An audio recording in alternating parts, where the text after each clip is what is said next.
Hablamos hoy de la crucifixión, que es el objetivo más grande que viene a dar Jesús en la humanidad. Él vino a predicar, vino a sanar, vino a exorcizar, a liberar, hizo milagros de prosperidad, del vino, del pan, de los peces, sanó a mucha gente, liberó a mucha gente, habló del reino de los cielos, resucitó muertos, que son los milagros más grandes que pueden existir, que nadie lo ha hecho hasta el día de hoy, solo los que han creído en Jesucristo y por el poder de Jesucristo.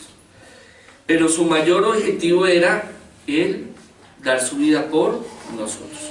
Nosotros estábamos apartados completamente de Dios, y es el mismo Dios que se encarna y da su vida, su sangre, para la salvación. Eso es lo que dice San Pablo. Da su sangre. Lo más precioso que nosotros tenemos es nuestro ADN, nuestra sangre. Ahí está la vida. Por eso en todos los rituales de todas las civilizaciones y pueblos, la mayoría de los rituales más importantes eran con animales, con sangre, hasta sangre humana. Y eso todavía hay pueblos en el mundo que lo hacen. Y hay brujos y hay satánicos que lo hacen. Uno dice, no, eso es mentira, eso es que son inventos. Y es verdad. A mí más de una vez he tenido que estar en sitios donde han hecho sacrificios con bebés, que es por lo que es la morfología, la imagen humana. Entonces ellos hacen todo lo contrario a lo que hizo Jesucristo, que es dar su vida por nosotros. Y él tuvo muchas oportunidades de decir, no, chao, tal luego me voy, allá que se jodan, que miren a ver qué hacen, yo no me voy a meter allá, no me voy a subir a la cruz ahí por perder el tiempo, no, yo me voy de acá. Y hubieron reyes importantes y mucha gente que le organizó cómo poderse fugar, cómo poderse ir.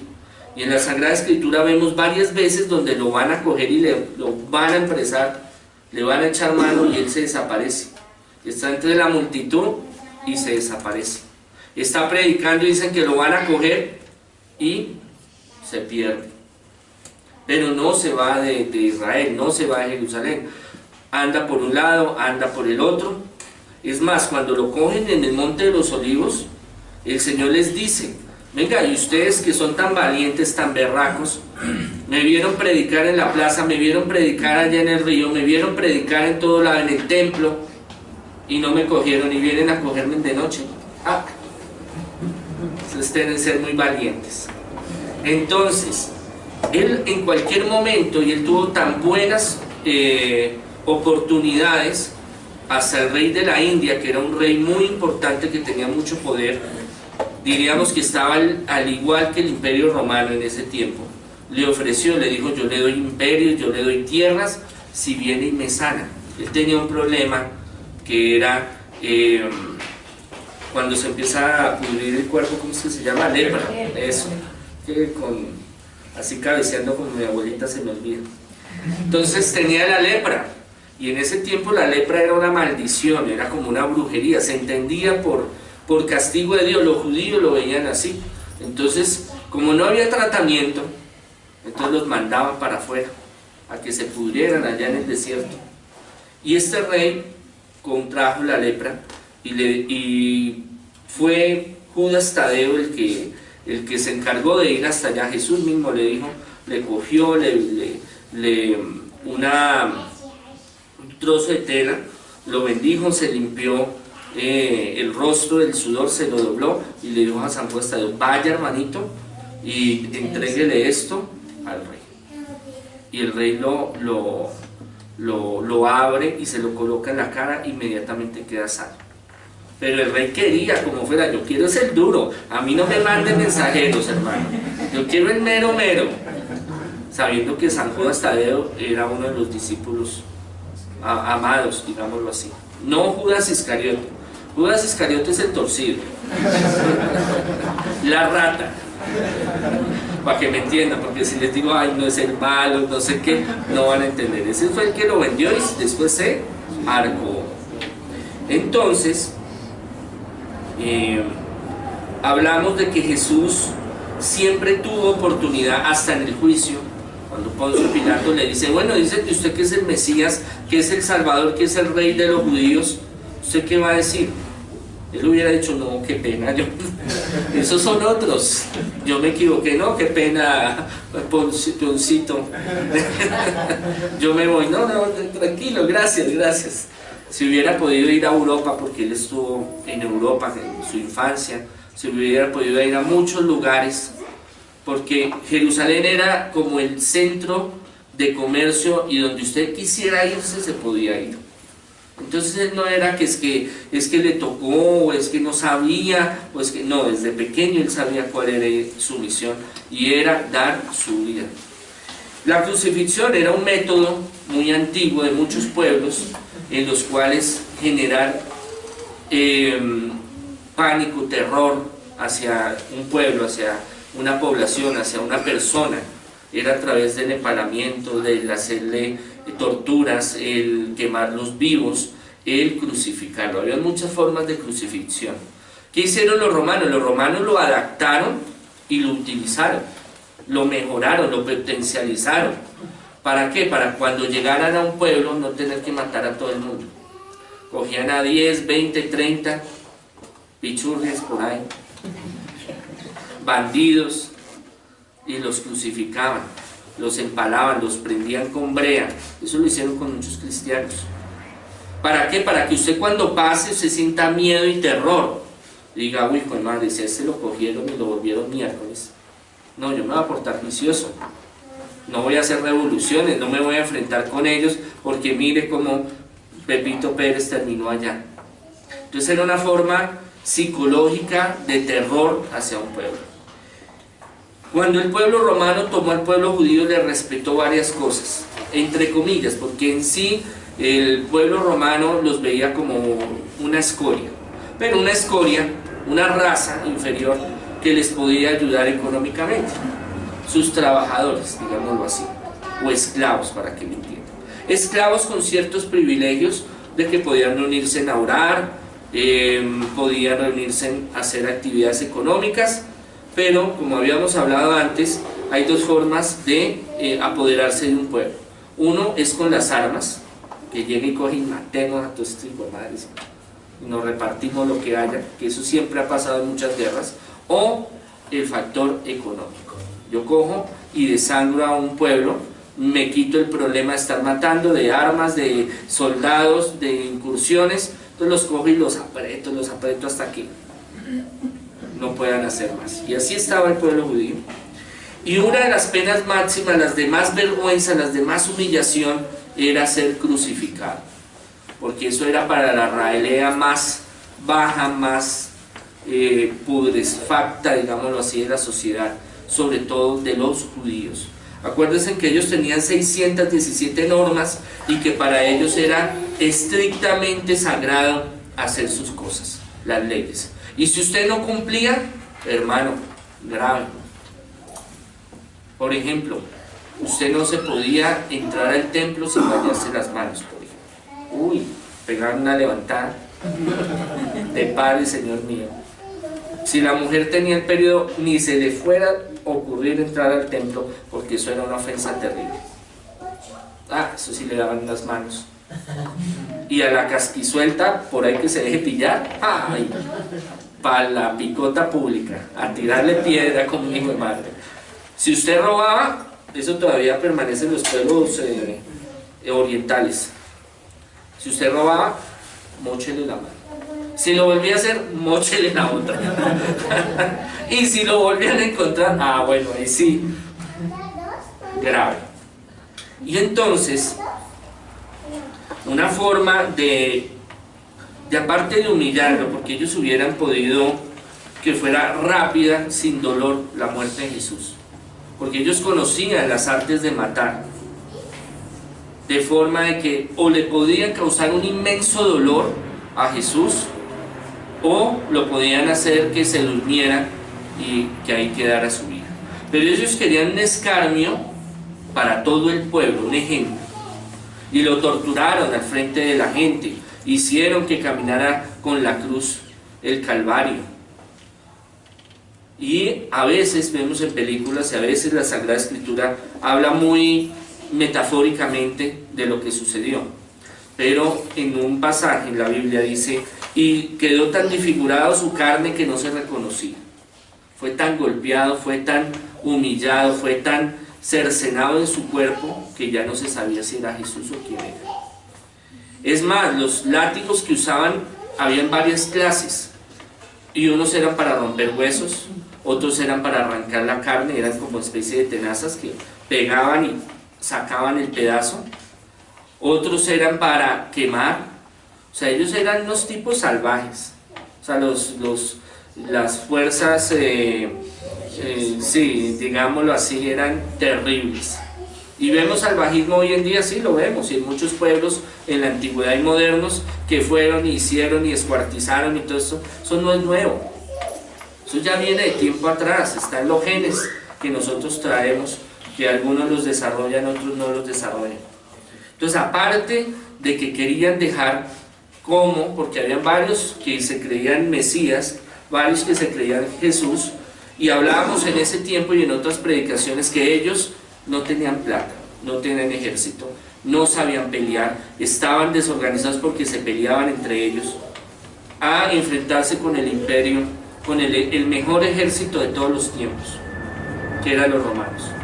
Tenían plata, tenían armas, estructura militar,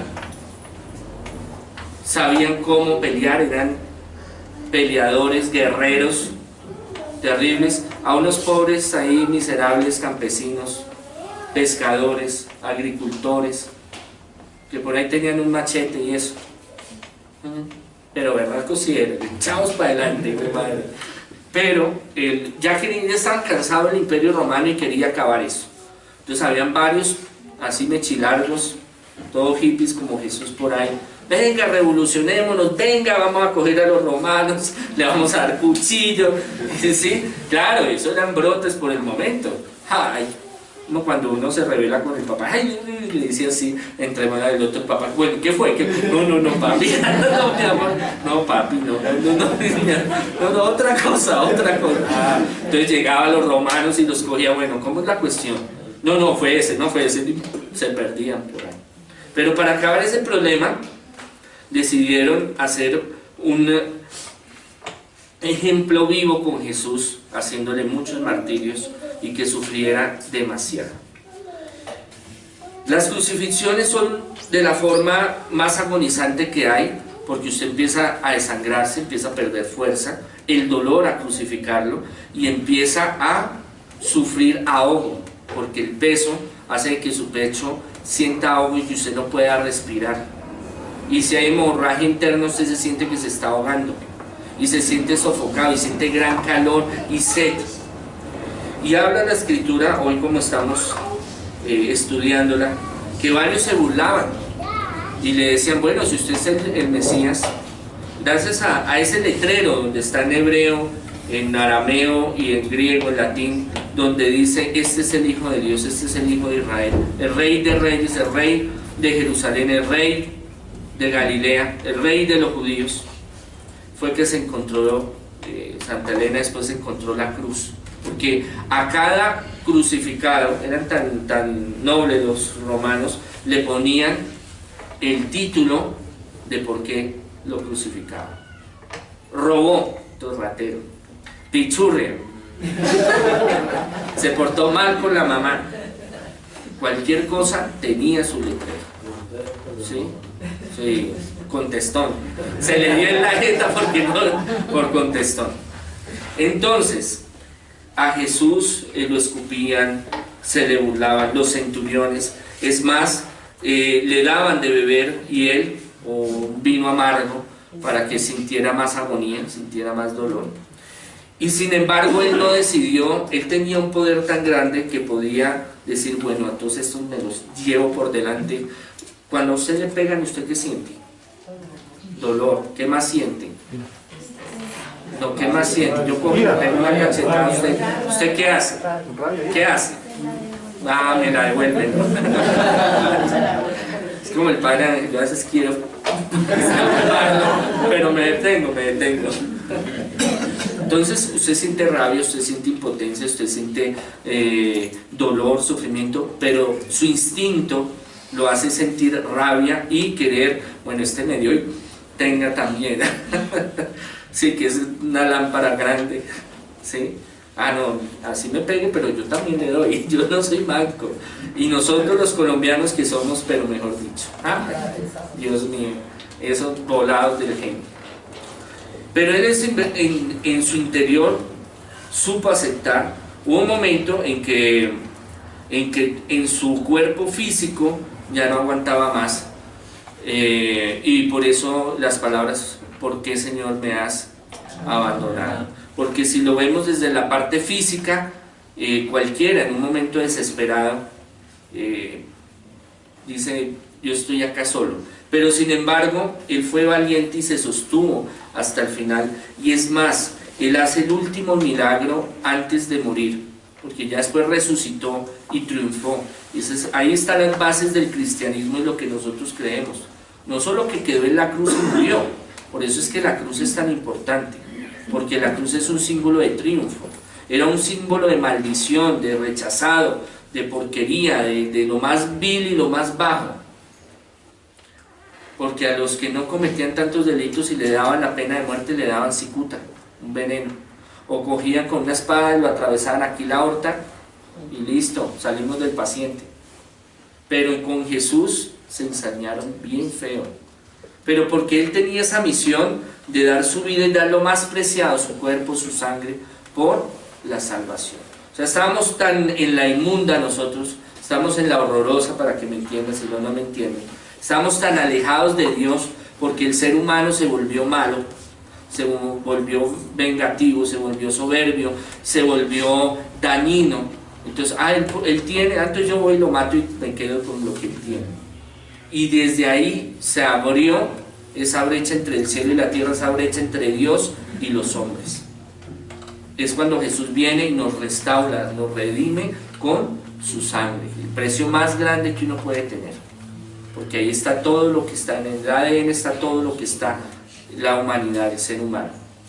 Y hace ese milagro tan maravilloso y sin embargo le siguen haciendo bullying, le siguen haciendo matoneo. Ahí el del lado, la pichurra esa del lado. Bueno, ¿qué? ¿Usted qué? No es que es el Señor. Bájese de esa cruz y coja y acabe con todos estos. Jesús lo hubiera podido hacer porque Jesús tenía unos poderes y un poder grandísimo. Pero él sabía que si lo hacía, la embarraba. ¿Por qué? Porque se mantuvo hasta el final.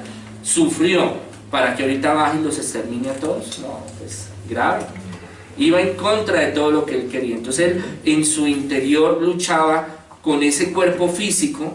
Por eso es que lo llamamos verdadero Dios, verdadero hombre, porque él se encarnó y él supo que es el dolor, que es la traducción, que es la tristeza, que es la pérdida de un amigo. Por eso es que se le dio tristeza y fue y levantó a Lázaro. Y después ese olor nadie se lo aguantaba porque salió ahí, bueno, ustedes muerto. Y los que venían a pedirles milagros, y supo que era el calor y que era el frío porque estuvo en el desierto, la traición, la alegría, todo eso lo supo vivir y sentir nuestro Señor Jesucristo. Y sin embargo, en estos momentos de prueba tan difíciles, tan berracos, y él sabiendo, porque cuando él estaba en el monte de los olivos lloraba y sudaba lágrimas de sangre, era porque él sabía que humanamente lo que le venía era terrible. La mayoría dice, no, ¿para qué me mato con estos personajes que me van a traicionar? Y se lo dijo a Pedro y se lo dijo a los demás: antes de que cante el gallo usted me va a traicionar. No, Señor, tengo que hacer lo que tenga que hacer, yo doy mi vida, pero yo no le falto, ¿sí? Yo no me echo para atrás. Y lo primero que hizo. Y lo negó. A Judas Iscariote, la ficha ahí clave, la rata clave de los evangelios.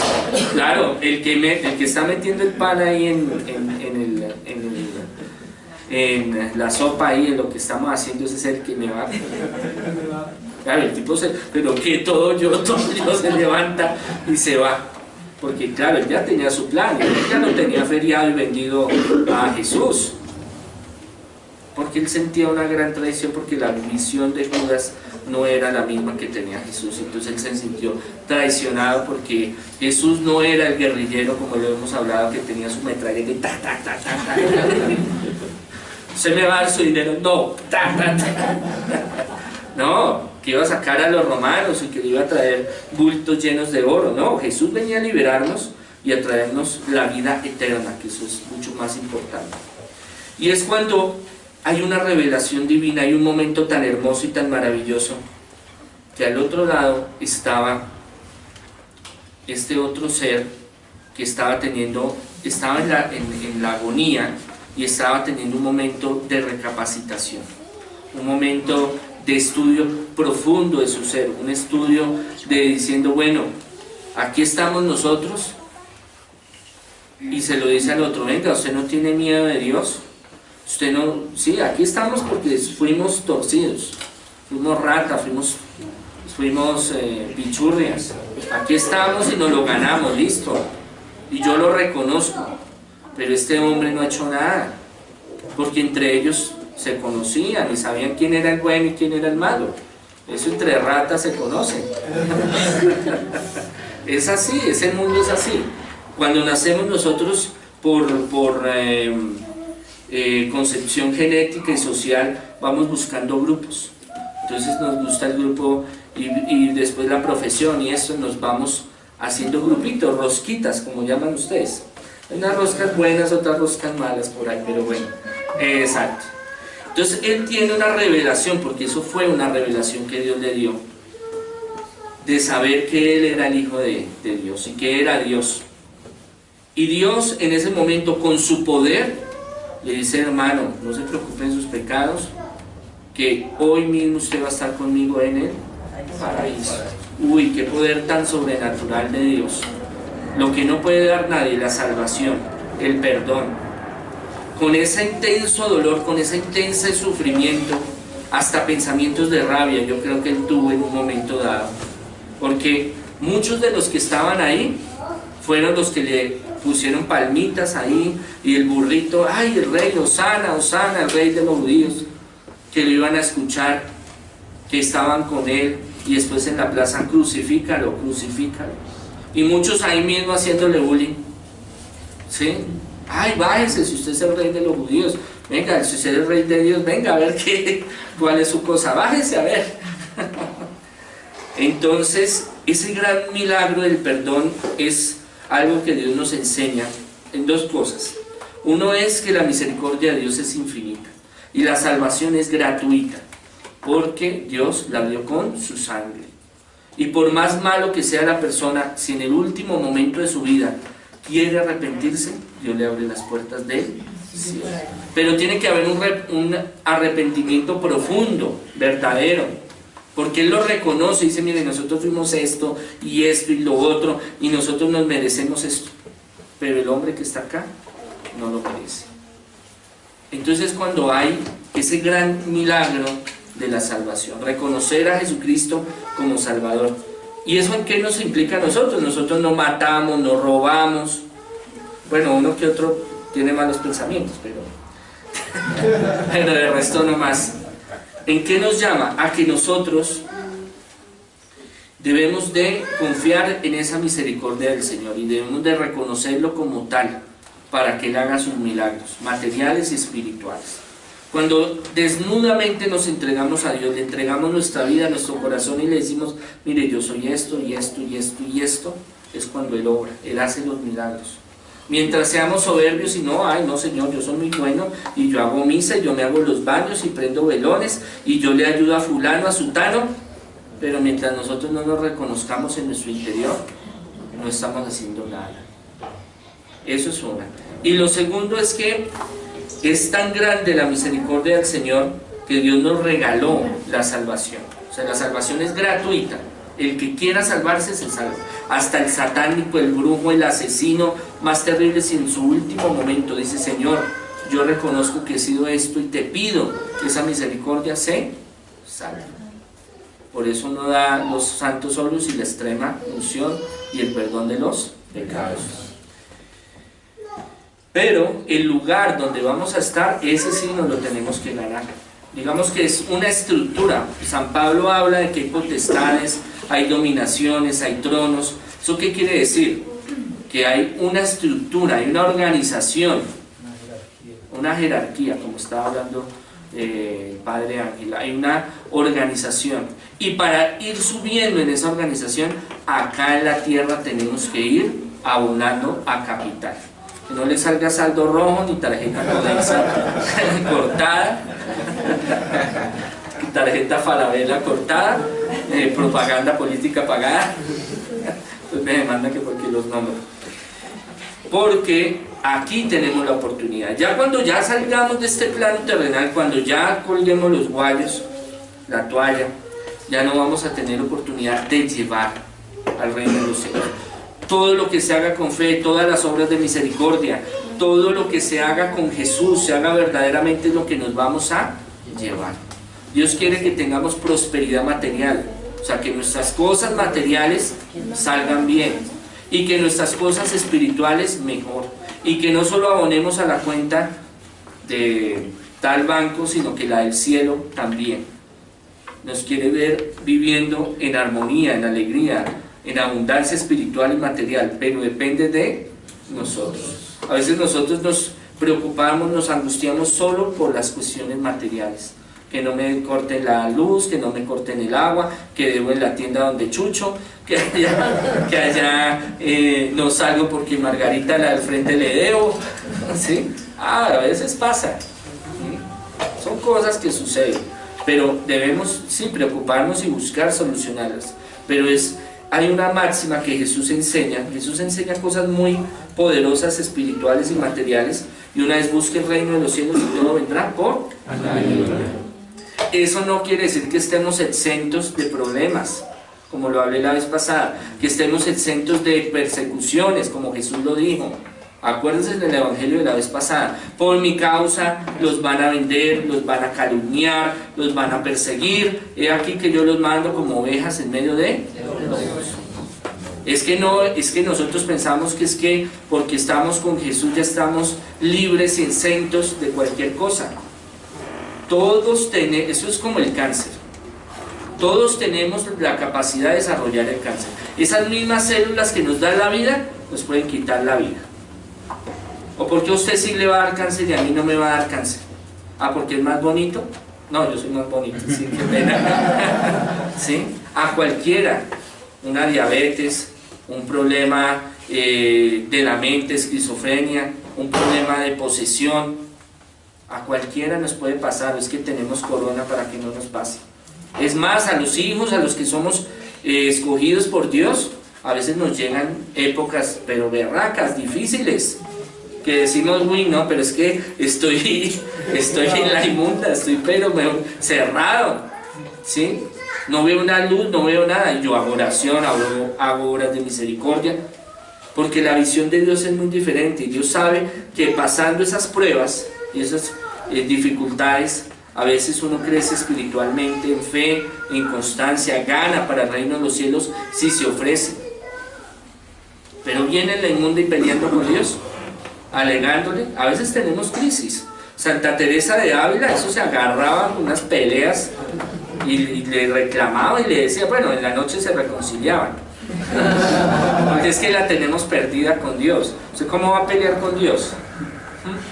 Hay pataleta de niño, porque ¿qué más hacemos? Las cosas hay que asimilarlas, recibirlas con fe, con positivismo y con berraquera, y buscarle lo positivo, buscar salir del problema. Como hablábamos la vez pasada, si nosotros solo pensamos en el problema, no vamos a salir adelante, porque ese problema va a enajenar nuestra mente y solo va a pensar en el problema y solo va a pensar en el problema. Y solo vamos a pensar que la única solución es la muerte, es tirarnos a un carro. No se vayan a tirar al río Bogotá, porque no les recomiendo. Una muerte muy fea. No parece. Entonces, que nos sucedan cosas, claro que nos va a suceder, Esa teología no, es que usted se mete en el camino de Dios y que todo va a ser lindo y va a ser caminos de rosas, de flores, que va a ser Disneylandia y que la va a pasar sabroso. Eso es pura mentira, pura miércoles, para no decirlo de otra forma. Porque el camino de Dios es ese, las dificultades. Pero Dios nos dio inteligencia y nos dio manos y nos dijo cómo las va a sobrepasar. Ay no, yo llegué y me dio miedo y yo ya no sigo porque ay, eso es tan difícil y eso es tan complicado y no puedo. Hay cosas difíciles, cosas berracas, y no solo a uno, a muchísima gente. Yo he conocido casos y yo he vivido circunstancias difíciles también, y a veces uno quiere flaquear y uno quiere dejar todo tirado y se agarra con Dios y cuestiona, pero también nosotros tenemos que mirar no el por qué, sino el para qué, ¿sí? Si yo puedo estar en un momento de crisis económica o de salud o sentimental, se me acabó el hogar, ¿me va a echar a la pena o voy a buscar una solución? Para Jesús es buscar la solución. Toquen a la puerta y se le abrirá. Pidan y recibirán. No le dice, hermanito, quédese ahí esperando, que yo le mando el chequecito por debajo y va para que no le corte la tarjeta Codensa, porque sí, la tiene en saldo rojo. Él dice, ayúdate que yo te ayudaré. Entonces el Señor nos dice, nos da un regalo tan maravilloso, que es que al más bajo y al más vil le da la salvación. Si eso lo hace con el más vil y el más bajo, que era este ladrón, ¿cómo a nosotros no nos va a bendecir y nos va a ayudar? Lo que pasa es que a veces nos pone en tiempos difíciles y uno dice, uy, de esta ya no salgo, o esto yo lo veo imposible, o este familiar, este ser querido, o esta ruina, yo ya no salgo de acá. Pero Dios en un momento dado lo puede cambiar todo, puede hacer milagros. Lo que pasa es que tenemos que creer y ser positivos en Dios de que se pueden lograr y que se puede conseguir alguna solución, y que lo que no se pueda solucionar toca saberlo llevar. Es como el hijo que es retrasado o tiene problemas de esquizofrenia o tiene algún problema, es un hijo y tenemos que aceptarlo. Tenemos en la familia a alguien que es alcohólico, drogadicto, pues tratamos de aceptarlo porque es familia. Buscarle solución, buscarle ayuda, tampoco enterrarnos con él. Uno lleva al muerto hasta el hueco y no se entierra con él. Acuérdense que trasteos al cementerio no hay. Pues sí, cuando hayan trasteos, pues ahí le meten sus morrocotas al mío ahí, monseñor, toca en el citral, le toca, monseñor, venga, para la liguita, para que me salga tal negocio, para que esa chica salga conmigo y me echan ahí, pero de oro, échame de oro que me echan de cobre, que voy a ayudarles así. Entonces, queridos hermanos, nosotros tenemos que buscar ser positivos, buscar y creer que Dios es todopoderoso, que si Jesús en ese tiempo hizo sus milagros y no se quedó en la cruz, sino resucitó y tuvo muchas apariciones, hizo muchos milagros, Él vive todavía en nosotros. Él está, Él existe. No es algo etéreo, ay sí, Jesús por allá, la Virgen, Dios, eso está por ahí. Ellos están ocupados, están resolviendo las guerras galácticas por allá, jugando a los marcianitos y toda esa vaina. Entonces a mí no, a mí que me va a escuchar. No, Dios sabe quién es cada uno de nosotros, nos ama. El mismo Jesús nos dice, y es en su ejemplo cuando le perdona y le da la vida eterna a este señor, a este ladrón, que reafirma que Él no solo habló, sino que hizo hechos reales, y que desde ese tiempo viene haciendo esas cosas por nosotros. Pero nosotros tenemos que aceptarlo y recibirlo y creer en Él. Cuando tenemos dudas, no creemos, que eso es humano y Dios lo sabe, y que caemos y nos vuelve el Señor a levantar, pero tratemos de que con el tiempo esas dudas vayan disipándose. Y si no hay dudas, no hay angustias, no hay preocupaciones, porque tenemos la confianza en Dios. Y esa era la confianza de los mártires, y esa era la confianza de todos los que crucificaron. Ah, bueno, venga a ver, de una vez rápido. Ellos eran desesperados. ¿Cuál es la vuelta? Venga a ver, me va a crucificar, me manda para los leones, me echa cuchillo, porque yo voy para el reino de los cielos, hermano. Y se ofrecían, porque ellos tenían claro que el cuerpo humano se deshace, se destruye. Todo lo que hay en este plano terrenal pasa, se transforma, pero el reino de los cielos no. Y Él les dio esa oportunidad de decirle, bueno, si ustedes son berracos y me siguen, van a tener la vida eterna. Y eso más de uno, venga papito, hágale a ver. y sin miedo, y sin lágrimas, y sin hacer esos espectáculos. ¡Ay, me lo va a matar, me lo va a matar! ¡No lo mate, no lo mate! Al contrario, porque entendían de que más rápido, mártir, claro, sube más rápido, échele cuchillo, hermano, de una. Porque la visión era muy diferente. Pero llegar a ese estado en el cual uno confía totalmente en Dios es difícil. Y tiene que pasar muchas pruebas y cosas difíciles para uno decir estar en la inmunda, digámoslo así, estar en las manos de Dios, no tener ya nada prácticamente para decir, sí, yo creo en Dios porque Él hace tales milagros. Y es que nosotros hasta que no vemos, no creemos. Y nos saca de una y nos saca de otra y nos hace milagros y a veces, ay no, como que sí, como que no, ay no, pero será, ay pero no, es que tal vez sí. Entonces ahí perdemos. Queridos hermanos, pidámosle al Señor que a través de esta Eucaristía Él nos llene de su unción y de su poder. Amén. Amén.